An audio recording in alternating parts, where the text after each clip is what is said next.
The world is rapidly changing due to advances in technology, environmental shifts, and global political changes. World War III, the consequences could include widespread destruction, potentially ending civilization as we know it. Artificial intelligence could surpass human control and abilities, becoming autonomous. If this happens, it could harm humanity. New DNA engineering technology can cause unintended mutations, ethical issues by creating the superhumans, and ecological devastation. Advanced materials such as carbon nanotechnology can pose risks to human health by potentially causing immune responses, respiratory problems, DNA damage, and long-term health issues. Worldwide biosphere deterioration is the significant damage to Earth's ecosystems from human activities like deforestation, resource exploitation, and pollution causing climate change, disrupted food chains, and species extinction. These significant threats reveal that our civilization is failing humanity's future. We need to change the human paradigm. There is no alternative. We must awaken the human spiritual potential worldwide. But how? I have for many years used the fundamental principles approach to understand science, and now I'm applying similar methods for spirituality.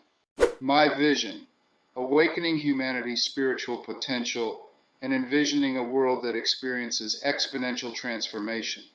The method: stay in the vision as prime directive. Find these spiritual fundamental principles using direct experience. Since I was a boy, with the help of my family, I have lived through a spiritual transformation which now I want to share with you. Greetings, everyone. Thank you all for being present today. Allow me to introduce myself.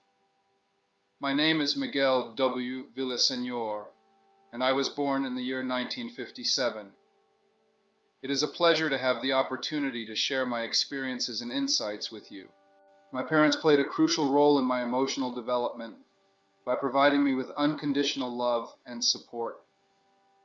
They set an example of healthy emotional expression and created a safe environment for my growth. My parents had 12 children, 5 daughters and 7 sons, and I was the 5th child. The interaction with my brothers and sisters also significantly contributed to my emotional development and ability to empathize with others. We were Catholics, particularly my mother and my uncle Carlos, reflecting the common religious practices of many families in Mexico. One of the important people in my early spiritual experience was my uncle Carlos Villaseñor, my father's brother, who was a Catholic priest. My uncle was very expressive and connected with people through his emotional expression, which greatly benefited his career as a priest.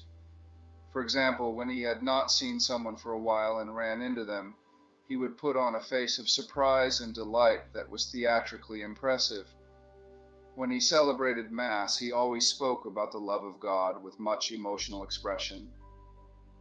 As far as I remember, he never used fear in his sermons, which people appreciated. He spent his last days as a priest at the Basilica of Guadalupe in Mexico City, serving as one of the officiating priests.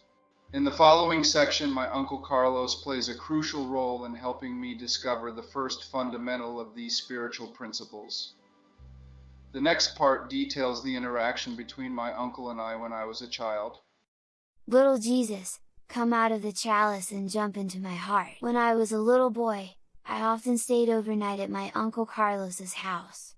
He was a Catholic priest, and at bedtime, he always shared a special prayer with me: Little Jesus, come out of the chalice and jump into my heart. He didn't just recite the prayer, he brought it to life. He would take an imaginary chalice in his hands and say, Little Jesus, come out of the chalice, as he pretended to watch Jesus emerge.